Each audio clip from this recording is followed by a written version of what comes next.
General Waker খুনি হাসিনার ফুফাতো বোনকে বিয়ে করছিলেন, হাসিনাকে বড় আপা বইলা ডাকেন। খুনি হাসিনার একান্ত অনুগত বইলাই বহু যোগ্য অফিসারকে টপকাইয়া ওয়াকারুজ্জামান দেশের সেনাপ্রধান হয়েছেন। তখন তিনি তার আপা কুখ্যাত প্রধানমন্ত্রীর পদতলে সশস্ত্র বাহিনীকে রাখতে কখনো আপত্তি করেন নাই। কিন্তু এখন কেন তার এতই দরকার সশস্ত্র বাহিনী রাষ্ট্রপতির অধীনে থাকা?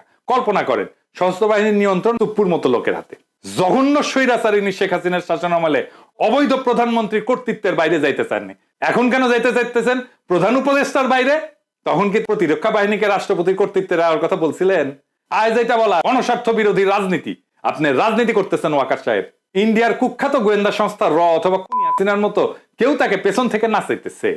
প্রফেসর ইউনূসকে প্রথম থেকে বলে আসতেছি, আপনার নিয়ন্ত্রণ নিরঙ্কুশ করেন, আমরা সমর্থন দেব। বর্তমানে এটা স্পষ্ট সশস্ত্র বাহিনীর উপরে প্রফেসর ইউনূসের কোনো নিয়ন্ত্রণ নাই।